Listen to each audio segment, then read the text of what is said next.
அஸ்ஸலாமு அலைக்கும் வரஹ்மத்துல்லாஹி வபரகாத்துஹு. பிஸ்மில்லாஹிர் ரஹ்மானிர் ரஹீம். கணியத்திற்குரிய ஆலிம்களே, முஸ்தலஹுல் ஹதீஸினுடைய பாடங்களை தொடராக நாம் பார்த்து வருகிறோம். நேற்றைய தினம் அக்ஸாமுல் ஹபரி பிஅத்திபாரி துருகி நக்லிஹி இலைனா, ஒரு ஹதீஸ் நம்மின் பக்கம் நக்கல் செய்யப்பட்டிருக்கக்கூடிய வழிகள், சனதுகளை கவனித்து ஹதீஸு எத்தனை வகைகளாக பிரிக்கப்படுகிறது என்பது பற்றிய விவரத்தை நாம் பார்த்தோம். 2 வகைகளாக பிரிக்கப்படுகின்றன. ஒன்று முத்தவாத்திர் என்றும் மற்றொன்று ஆஹாத் என்றும் என்ன செய்யப்படுகிறது, 2ஆக பிரிக்கப்படுகிறது. அதில் முதலாவதாக முத்தவாத்திர் சம்பந்தமாக நாம் படிக்கவிருக்கிறோம் என்று சொல்லிவிட்டு அதில் 3 விஷயங்களை ஷேக் அவர்கள் குறிப்பிட்டு காட்டியிருந்தார்கள். ஒன்று தாரீஃபுஹு, அதனுடைய விளக்கம், முத்தவாத்திர்னா என்ன என்பதனுடைய விளக்கமும். 2வது அதனுடைய வகைகள் உதாரணத்துடனும். 3வது இந்த முத்தவாத்திரை அறிந்து கொள்வதனால் நமக்கு ஏற்படுகின்ற பலன்கள் என்ன என்பதை பற்றிய விஷயத்தை சொல்லி காட்டுவதாக அறிஞர் அவர்கள் குறிப்பிட்டிருந்தார்கள். அதில் நாம் முத்தவாத்திரனுடைய தாரீஃபை பற்றும் நாம் என்ன செஞ்சு கொண்டோம், தெரிந்து கொண்டோம். முத்தவாத்திர்னா என்ன என்று சொன்னால், அந்த ஹதீஸை ஒரு மிகப்பெரிய ஒரு ஜமாஅத் என்ன செஞ்சிருக்கும், அறிவிப்பு செய்திருக்கும். எந்த அளவுக்கு மிகப்பெரிய ஜமாஅத் என்று சொன்னால், இவர்கள் எல்லோரும் பொய்யின் மீது ஒன்று கூடுவது சாத்தியம் இருக்காதே, அப்பேற்பட்ட அளவுக்குள்ள ஒரு மிகப்பெரிய ஜமாத் என்ன செஞ்சிருக்கும்னா அந்த ஹதீஸை அறிவிப்பு செய்திருப்பார்கள் என்ற இந்த தாரீஃபினுடைய விளக்கத்தையும், அதோடு அந்த ஹதீஸை அறிவிக்கக்கூடிய அறிவிப்பாளர்கள் அந்த அறிவிப்பை எப்படி அறிவித்திருப்பார்கள் என்று சொன்னால், இலா ஷையின் மஹ்சூஸ், ஐம்புலன்களை சார்ந்த விஷயத்தை கொண்டு என்ன செஞ்சிருப்பாங்க, அறிவித்திருப்பார்கள். அப்படின்னா என்னது, நாங்கள் பார்த்தோம் கேட்டோம் என்கிற வார்த்தைகள் தான் அந்த ஹதீஸில் என்ன செஞ்சிருக்கும், இடம்பெற்றிருக்கும் என்ற இதுதான் முத்தவாத்திர் என்றால் என்ன என்பதற்குரிய விளக்கம் என்பதாக நேற்றைய தினம் நாம் என்ன செஞ்சோம், பார்த்தோம். 2வது ஷேக் அவர்கள் என்ன குறிப்பிட்டிருக்கிறாங்க, அக்ஸாமுஹு மஅத் தம்சீல், முத்தவாத்திரில் என்ன வகைகள் இருக்கிறது, அதற்கான உதாரணங்கள் என்ன என்பதை பற்றி பார்க்கலாம் என்று குறிப்பிட்டிருந்தார்கள். அதைத்தான் இன்று இன்ஷா அல்லாஹ் நாம் பார்க்கவிருக்கிறோம். இதில் அந்த வார்த்தைக்கான அர்த்தத்தை தெரிந்து கொள்வதற்கு முன்பாக ஷேக் அவர்கள் என்ன இந்த விஷயத்தில் சொல்ல வருகிறார்கள் என்பதை நாம் சுருக்கமாக உங்களுக்கு நான் சொல்லி காட்டுகிறேன். முத்தவாத்திரை என்ன செய்கிறாங்கன்னா 2 வகைகளாக என்ன செய்கிறாங்க, பிரிக்கிறாங்க. ஒன்று முத்தவாத்திர் லஃப்லன் வ மஅனன், அந்த ஹதீஸில் இருக்கக்கூடிய வார்த்தையும் கருத்தும் ஒரே போன்றே இருக்கும். வந்திருக்கக்கூடிய எல்லா ரிவாயத்திலையுமே பார்த்தீங்கன்னா எப்படி இருக்கும் அப்படின்னு சொன்னால், லெஃப்லும் ஒரே மாதிரி இருக்கும், அதனுடைய கருத்தும் ஒரே மாதிரி இருக்கும். அதை முத்தவாத்திர் லெஃப்லி என்று என்ன செய்வாங்க, சொல்லி காட்டுவார்கள். அது ஒரு வகை. இன்னொன்று என்ன இருக்குன்னா, முத்தவாத்திர் மஅனன் ஃபகத், அந்த அது முத்தவாத்திரான ஹதீஸ் தான், கருத்து ஒரே போன்று இருக்கும். கருத்து என்ன இருக்கும், ஒரே போன்று இருக்கும். ஆனால் வார்த்தைகள் கொஞ்சம் கொஞ்சம் வித்தியாசம் இருக்கும். ஆனால் செய்தி வேறையாக இருக்காது. செய்தி ஒரே செய்தியாகத்தான் என்ன செய்யும், இருக்கும். ஆனால் சொல்லுகின்ற வாசகம் இருக்கிறது அல்லவா, அந்த வாசகத்தினுடைய அமைப்பு என்ன இருக்கும்னா வித்தியாசமாக என்ன செய்யும், இருக்கும். அதை என்ன செய்வாங்கன்னா முத்தவாத்திர் மஅனவி என்று என்ன செய்வாங்க, சொல்லுவாங்க. அப்போ இந்த மாதிரி முத்தவாத்திரில் 2 வகைகள் இருக்கிறது என்பதாக குறிப்பிட்டு விட்டு, முத்தவாத்திர் லஃப்லன் மஅனன்னா என்ன என்பதை விளக்குகிறார்கள். அதற்கு உதாரணமாக என்ன செய்கிறாங்கன்னா ஒரு ஹதீஸை குறிப்பிடுகிறார்கள். ஒரு ஹதீஸ் தான் இருக்கு நம்ம நினைக்கக்கூடாது, உதாரணத்துக்கு ஒரு ஹதீஸை குறிப்பிடுகிறார்கள். என்னது, மன் கதப அலைய முத்தஅம்மிதன் ஃபல்யதபவ்வ மக்அதஹு மினன் நார், யார் என் மீது வேண்டுமென்றே பொய்யுரைக்கிறாரோ அவர் தனது தங்குமிடத்தை நரகமாக ஆக்கி கொள்ளட்டும் என்று நபிகள் நாயகம் ஸல்லல்லாஹு அலைஹி வஸல்லம் அவர்கள் சொல்லியிருக்கக்கூடிய இந்த செய்தியை உதாரணமாக காட்டுகிறார்கள். ஏனென்று சொன்னால், இந்த செய்தியை கிட்டத்தட்ட 60ற்கு மேற்பட்ட சஹாபாக்களே அறிவித்திருக்கிறார். சஹாபாக்களே 60 பேர் மேற்பட்டவங்க அறிவிச்சிருக்காங்கன்னா, அப்போ அவர்களிடமிருந்து படித்த தாபியின்கள் முத்தகத்திமீன்கள் இருக்காங்க, முத்தஹிரீன்கள் இருக்கிறார்கள். அப்போ அதுக்கடுத்து வந்த தாபியின்கள் எத்தனை பேர் அறிவிச்சிருப்பாங்க? அப்போ 60 பேர் என்பதே ஒரு மிகப்பெரிய ஜமாத். அப்போ அவங்ககிட்ட இருந்து பாடம் படித்தவர்கள் என்பவர்கள் மிகப்பெரிய அளவுக்கு என்ன செய்ய இருக்கும். இதே செய்தியை அதற்கடுத்து வருகின்ற தாபியின்கள் அறிவிக்கக்கூடிய சூழலாக இருந்தால் இதை விட அதிகமான பேர் இருக்கும்.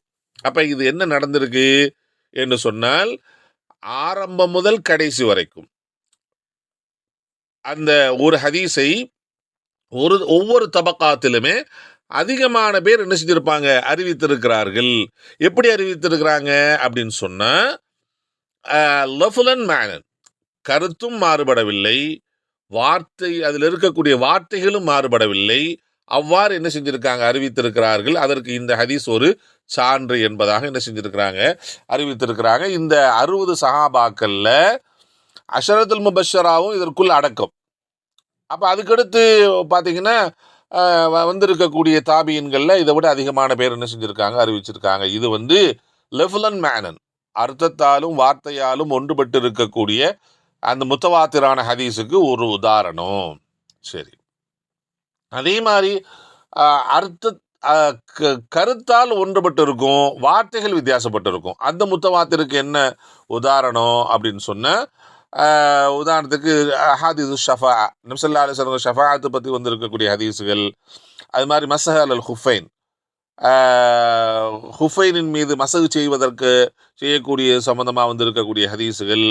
அப்போ இது போன்ற ஒரு சில ஹதீஸுகள் என்ன செஞ்சிருக்கு அப்படின்னு சொன்னால், உதாரணமாக என்ன செய்கிறாங்க, காட்டுறாங்க. இந்த ரெண்டு மட்டும்தான் நம்ம நினைச்சிடக்கூடாது. இன்னும் என்ன இருக்கிறது, நிறைய என்ன செய்கிறது. அது மாதிரி ஹவுலுல் கௌசரில் நீர் படுவது சம்பந்தமாக வந்திருக்கக்கூடிய ஹதீஸுகளையும் என்ன செய்யலாம், சேர்த்து சொல்லலாம். அப்போ இதெல்லாம் என்ன அப்படின்னு சொன்னால், அர்த்தத்தால் ஒன்றுபட்டு இருக்கும், தவாத்துராக இருக்கிறது. ஆனால் வார்த்தை வித்தியாசம். ஒவ்வொரு அறிவிப்பாளர்களும் வெவ்வேறு வார்த்தைகளை கொண்டு என்ன செஞ்சிருக்காங்க, அறிவித்திருக்கிறார்கள். எனவே இது முத்தவாத்திர் மஅனா என்று என்ன செய்வாங்க, சொல்லி காட்டுவார்கள். அப்போ இதுக்கு இப்போ ரெண்டுக்குமே உதாரணம் சொல்லிட்டாங்க. இந்த ஷேக் அவர்கள் சொன்னதை போன்று முத்தவாத்தினுடைய வகைகள் என்ன இருக்கு, 2 வகை இருக்கிறது. ஒன்று என்னது, முத்தவாத்திர் லஃபுலன் மஅனன். இன்னொன்று முத்தவாத்திர் மஅனன் ஃபகத் அப்படின்னு என்ன செஞ்சிட்டாங்க, சொல்லிட்டாங்க. அப்போ முத்தவாத்திர் லஃபுலன்னா என்னது அப்படின்னா, வார்த்தையும் கருத்தும் மாறாமல் ஒரே போன்று இருக்கக்கூடிய அறிவிப்புகளுக்கு என்ன செய்வாங்க, முத்தவாத்திர் லஃபுலன் என்ன செய்வாங்க, சொல்லுவாங்க. அதே நேரத்தில் கருத்து மட்டும் ஒன்றுபட்டு இருக்கும், வார்த்தைகளில் வித்தியாசம் இருக்கும், அறிவிக்கப்பட்டிருக்கக்கூடிய வார்த்தைகளில் வித்தியாசம் இருக்கும். அதை என்ன செய்வாங்க அப்படின்னு சொன்னால், முத்தவாத்திர் மஅனன் என்று என்ன செய்வாங்க, சொல்லி காட்டுவாங்க. இப்போ 2 வகைகள் இருக்கிறது என்பதை என்ன செய்யணும், சொல்லி காமிச்சிட்டாங்க. இது சம்பந்தமாக அரபியில் ஒரு கவிதை கூட வந்திருப்பதை என்ன செஞ்சாங்க, ஷேக் அவர்கள் இதில் குறிப்பிட்டும் காட்டுகிறார்கள். அந்த அதையும் இன்ஷா அல்லாஹ் உங்களுக்கு நம்ம பின்னாடி சொல்லி காட்டுவோம். அதற்கடுத்து இந்த விஷயத்தை அறிந்து கொள்வதின் மூலமாக நமக்கு என்ன பலன் இருக்கிறது அப்படின்னு சொன்னால், 2 பலன்களை ஷேக் அவர்கள் சொல்லி காட்டுகிறார்கள். ஒன்று என்ன அப்படின்னா, ஒரு ஹதீஸ் முத்தவாத்திர் என்று ஆகிவிட்டால் என்பது நமக்கு தெரிந்து விட்டால், அந்த ஹதீஸ் சம்பந்தமான ஒரு தெளிவு நமக்கு கிடைத்து விடுகிறது. அதில் நமக்கு எந்த சந்தேகமும் வரப்போறது. ராவிகளை பார்க்கணும்னு அவசியம் இல்லை, ராவிகளுடைய நிலைமைகளை பார்க்க வேண்டும் என்ற அவசியம் இல்லை, அப்போ அதனுடைய சனதுகளை ஆய்வு செய்ய வேண்டிய அவசியம் இல்லை. அந்த ஒரு ஹதீஸ் முத்தவாத்திரான ஹதீஸ் என்று சொன்னாலே ஒரு தெளிவான, நமக்கு ஒரு உறுதிப்பட்ட, இந்த ஹதீஸ் உறுதியானது என்ற ஒரு பலன் நமக்கு கிடைத்து விடுகிறது. அந்த ஹதீஸ் சம்பந்தமா வேற எந்த ஆய்வும் நமக்கு செய்ய தேவையில்லை என்ற நிலைமை நமக்கு என்ன செய்கிறது, ஏற்பட்டு விடுகிறது. இரண்டாவது என்ன அப்படின்னு சொன்னா, என்ன ஹதீஸ் முத்தவாத்திரான ஹதீஸாக இருக்கிறதோ அந்த ஹதீஸை கொண்டு அமல் செய்தல் என்பது என்னது, அவசியமாகி விடுகிறது. அப்ப அதை நாம என்ன செய்யணும், உண்மைப்படுத்தணும், அதை கொண்டு அமலும் என்ன செய்யணும். இந்த 2 ஃபாயிதாக்கள் நமக்கு அதுல கிடைக்குது. ஒரு செய்தி முத்தவாத்திரான ஹதீஸ் என்பது நமக்கு நாம் அறிந்து கொள்வதன் மூலமா கிடைக்கக்கூடிய முதல் பலன், அந்த ஹதீஸ் சம்பந்தமா வேற எந்த ஆய்வுகளும் நாம் மேற்கொள்ள வேண்டிய தேவையில்லை என்ற ஒரு நிலைமை நமக்கு ஏற்பட்டு விடுகிறது. இது ஒரு ஃபாயிதா. இரண்டாவது ஃபாயிதா, அந்த செய்தியை கொண்டு நாம் உறுதியாக என்ன செய்யலாம், எந்த விதமான சந்தேகமும் இல்லாமல் உறுதியாக நாம் என்ன செய்யலாம், அமல் செய்யலாம். அதை அவ்வாறு அமல் செய்வது நம் மீது என்னது வாஜிபாக இருக்கும் என்று என்ன செய்யறாங்க சொல்லி காட்டுகிறார்கள். அப்ப இந்த விஷயத்துல, இந்த ரெண்டு விஷயத்துல ஷேக் அவர்கள் குறிப்பிட்டு இருக்கக்கூடிய செய்தி இவைகள்தான். ஒன்று, அக்ஸாமுல் முத்தவாத்திர சொல்லி காட்டுகிறார்கள். முத்தவாத்திரில் 2 வகை இருக்கிறது சொல்லி காட்டுறாங்க. அதனுடைய விளக்கம் என்ன என்பதை சொல்லி காட்டுகிறார்கள். அதனால் நமக்கு ஏற்படுகின்ற பலன் என்ன என்பதை என்ன செய்யறாங்க சொல்லி காட்டுகிறார்கள். அப்ப இனி நாம என்ன செய்யலாம் அப்படின்னு சொன்னா, இந்த பாடத்தினுடைய வார்த்தை அர்த்தங்களை நாம் என்ன செய்யலாம் பார்க்கலாம். வயன்கசிமுல் முத்தவாத்திரு, முத்தவாத்திரான ஹதீஸ் என்ன செய்யும் அப்படின்னு சொன்னா, பங்கு பெறும். இலா கிஸ்மைனி, 2 வகைகளாக என்ன செய்யும், பங்கு பெறும். ஒன்று என்ன, முத்தவாத்திரின் லஃப்லன் வ மஅனன், கருத்தாலும் வார்த்தையாலும் ஒன்றுபட்டு இருக்கக்கூடிய முத்தவாத்திரான செய்தி. இன்னொன்று என்ன, முத்தவாத்திரின் மஅனன் ஃபகத், கருத்தால் மட்டும் ஒன்றுபட்டு இருக்கும். எதுல ஒன்றுபட்டு இருக்காதுன்னா வார்த்தைகள்ல ஒன்றுபட்டு இருக்காது. ஆனா இருந்தாலும் அது என்னது, நிறைய ராவிகளை கொண்டு அறிவிக்கப்பட்டு இருக்கக்கூடிய செய்தியாக இருக்கும். ஃபல்முத்தவாத்திரு லஃப்லன் மஅனன். அப்ப அந்த முத்தவாத்திரு லஃப்லன் மஅனன்னா என்ன என்பதை என்ன செய்யறாங்க விளக்கி காட்டுகிறார்கள். ஃபல்முத்தவாத்திரு லஃப்லன் வ மஅனன், லஃப்லாலும் அர்த்தத்தாலும் ஒன்றுபட்டு இருக்கக்கூடிய முத்தவாத்திரனா என்ன என்று சொன்னால், மா ஒன்றாகும், இத்தஃபகர் ருவாத்து, அதனுடைய அறிவிப்பாளர்கள் ஒன்றுபட்டிருப்பார்கள், ஃபீஹி அந்த ஹதீஸிலே, அலா லஃப்லிஹி வ மஅனாஹு, அதனுடைய வார்த்தைகளிலும் சரி, அதனுடைய அர்த்தத்திலும் சரி, அதை அறிவிக்கக்கூடிய அனைத்து ராவிகளும் ஒரே போன்று ஒன்றுபட்டு இருப்பார்கள். அப்ப அந்த ஹதீஸை நாம் என்ன செய்வோம், மொத்தத்துக்கு முத்தவாத்திரான ஹதீஸ் தான். அதை நாம என்ன செய்வாங்கன்னா, அதை ரெண்டா என்ன செய்யலாம் பிரிக்கிறாங்க. எந்த ஹதீஸ் முத்தவாத்திர, அதாவது லஃப்லன் மஅனன் ஒன்றுபட்டு இருக்கிறதோ அதை முத்தவாத்திர் லஃப்லன் மஅனன். லஃப்லன் மஅனன் என்ன செய்ய பெரும்பாலும் சொல்ல மாட்டாங்க, முத்தவாத்திர் லஃப்லன் என்று என்ன செய்வாங்க சொல்லுவாங்க. ஒரே வார்த்தை வந்துட்டாதான் கருத்து என்ன செஞ்சிருமே வந்துருமே. அப்ப அதனால எப்படி சொல்லுவாங்கன்னா, நம்ம பெரும்பாலும் சொல்றப்ப முத்தவாத்திரு லஃப்லன் என்று என்ன செய்வாங்க சொல்லி காட்டுவார்கள். மிசாலுஹு, இதற்கு உதாரணம், கவுலுஹு அலைஹிஸ்ஸலாத்து வஸ்ஸலாம், நபிகள் நாயகம் ஸல்லல்லாஹு அலைஹி வஸல்லம் சொல்லு இருக்கிறது, மன் கதப அலைய முத்தஅம்மிதன், யார் என் மீது வேண்டுமென்றே பொய்யுரைக்கிறாரோ, ஃபல்யதபவ்வஅ மக்அதஹு மினன் நார், அவர் தங்குமிடத்தை நரகமாக என்ன செய்யணும் ஆக்கிக் கொள்ளட்டும் என்று நபி ஸல்லல்லாஹு அலைஹி வஸல்லம் சொல்லியிருக்கிறார். ஃபகத் ரவாஹு அனின் நபியு ஸல்லல்லாஹு அலைஹி வஸல்லம், இந்த செய்தியை நபிகள் நாயகம் ஸல்லல்லாஹு அலைஹி வஸல்லம் அவர்களிடமிருந்து அறிவித்திருக்கிறார்கள். அக்ஸரு மின் 60 சஹாபியர், 60ற்கு மேற்பட்ட சஹாபாக்கள் அறிவித்திருக்கிறார்கள். மின்ஹும், அந்த 60ற்கு மேற்பட்ட சஹாபாக்களில் யார் இருக்கிறாங்கன்னா, அல் அஷரத்துல் முபஷ்ஷரூன பில் ஜன்னா, சொர்க்கத்தை கொண்டு நன்மாராயம் சொல்லப்பட்டவர்களும் அந்த 10 பேர் 60 பேர்ல இருக்கிறாங்க என்று என்ன செய்யறாங்க இமாம் அவர்கள் குறிப்பிடுகிறார்கள். இதே நேரத்தில் நஸ்ஹத்துன் நதுர் பிஷரஹி நுஹ்வத்துல் ஃபிக்ர், நாம் ஏற்கனவே சொல்லியிருக்கிறோம். இந்த நஸ்ஹத்துன் நதுர்ங்கிறது இப்னு ஹஜர் அஸ்கலானி ரஹ்மத்துல்லாஹி அவர்களுடைய நுஹ்பத்துல் ஃபிக்ரோட ஷர்ஹ் கிதாப். அந்த கிதாபில் ஷேக் அவர்கள் என்ன செய்யறாங்கன்னா, இமாம் இப்னு ஹஜர் அஸ்கலானி ரஹ்மத்துல்லாஹி அவர்கள் இந்த 60ஓடு சேர்ந்து இன்னும் ஒரு 12 சஹாபாக்களை என்ன செய்யறாங்க அதிகப்படுத்தி என்ன செய்யறாங்க சொல்றாங்க, 72 சஹாபாக்கள் இந்த செய்தியை அறிவித்திருக்கிறார்கள் என்பதாகவும் என்ன செஞ்சிருக்காங்க அந்த கிதாபில் குறிப்பிட்டு காட்டியிருக்கிறார்கள். சரி, ஏதோ ஒன்று. ஆனால் 60ற்கு மேற்பட்டது என்பதுல என்ன இருக்காங்க, எல்லாரும் ஒன்றுபட்டு தான் என்ன செய்யறாங்க இருக்கிறாங்க. அப்ப இவ்வளவு சஹாபாக்கள்லயே 60 பேர் 70 பேர் அறிவிச்சிருக்கிறாங்க. அது ஒரே மாதிரி என்ன செஞ்சிருக்காங்க அறிவித்திருக்கிறார்கள் சொன்னால் அது ஒரு மிகப்பெரிய ஜமா. இப்ப அவர்களிலிருந்து வரவாஹு அன்ஹாவுலாய், அந்த சஹாபாக்களிடமிருந்து என்ன செஞ்சிருக்காங்க இந்த செய்தியை அறிவித்திருக்கிறார்கள். கல்குன் கசீருன், அதிகமான பேர் என்ன செஞ்சிருக்காங்க, எவ்வளவுலாம் சொல்ல முடியாது, அதிகமான பேர் என்ன செஞ்சிருக்காங்க அறிவித்திருக்கிறார்கள். எப்படி அறிவிச்சிருக்கிறாங்க, வார்த்தையும் அர்த்தமும் ஒன்றுபட்டு இருக்கக்கூடிய நிலைமையில இருக்கிற மாதிரியான ஹதீஸுகளை என்ன செஞ்சு அறிவிச்சிருக்கிறாங்க, இந்த ஹதீஸை அறிவிச்சிருக்கிறாங்க. அப்ப முத்தவாத்திர் லஃபுலன்னா என்ன என்பதை விளக்கிட்டு அதற்கான உதாரணத்தையும் ஷேக் அவர்கள் குறிப்பிட்டு விட்டார்கள். அதற்கடுத்து ஒல் முத்தவாத்திரு மஅனன், முத்தவாத்திரு மஅனன்னு ஒரு வகை இருக்கிறது அல்லவா, அதுனா என்ன? ஒன்றாகும். இத்தஃபக ஃபீஹி, அதிலே ஒன்றுபட்டு இருப்பார்கள். அர்ருவாத்து, ராவிகள் அனைவர்களும் அலா மஅனன் குல்லி, அலா மஅனன் குல்லி, கருத்து முழுவதும் ஒரே மாதிரி இருக்கும்.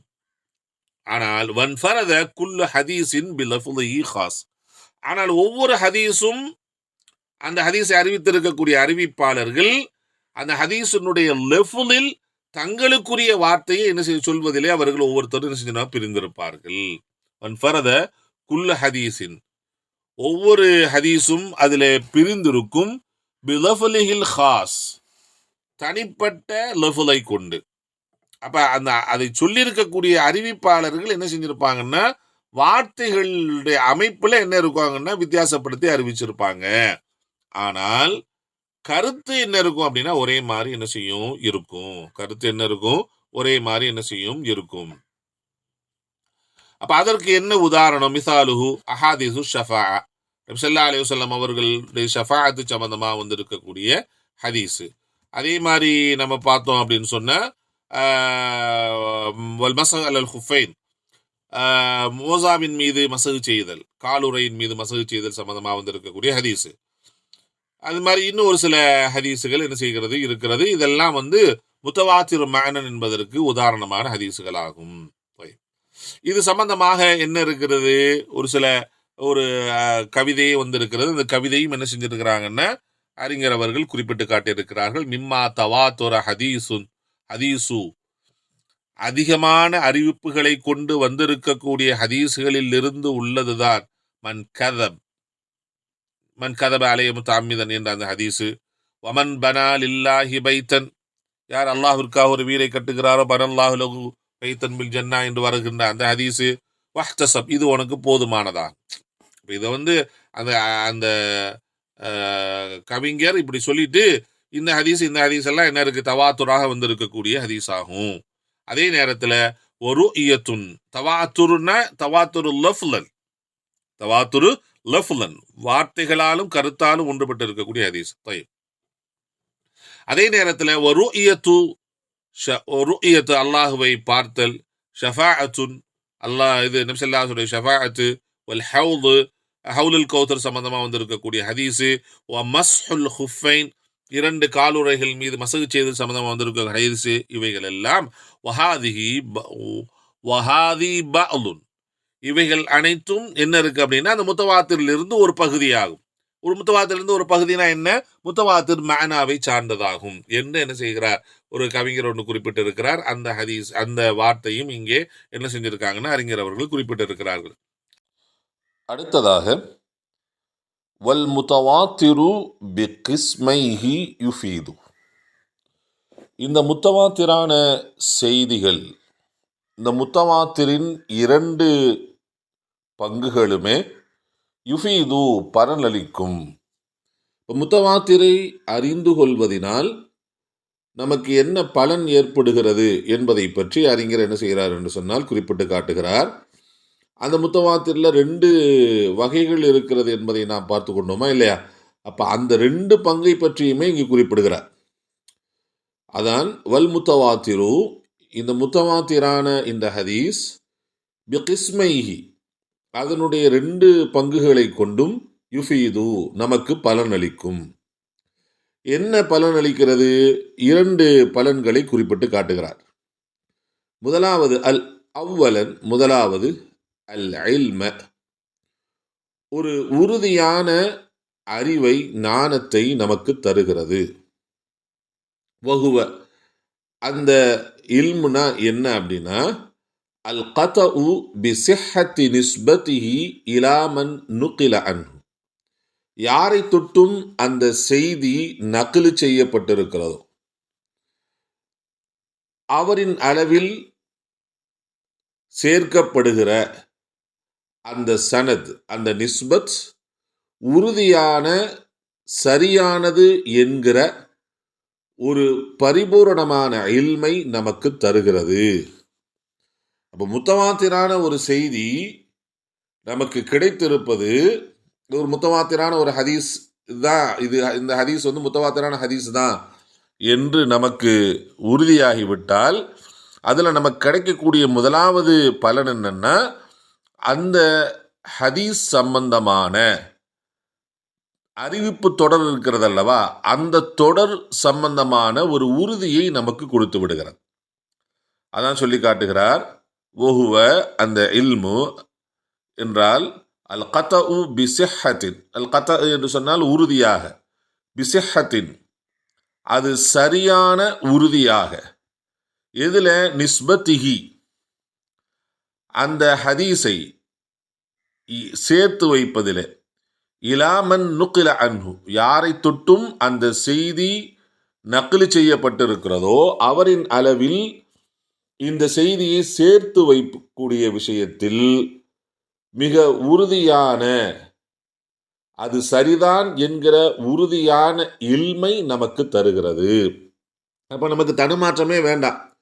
ஒரு முத்தவாத்திரான ஒரு ஹதீஸ் என்று சொன்னால் நமக்கு என்ன செய்ய தேவையில்லை, அதனுடைய நிஸ்பத்துகளை பற்றி, அதனுடைய சனதுகளை பற்றி நாம் ஆய்வு செய்ய வேண்டிய அவசியமே இல்லை.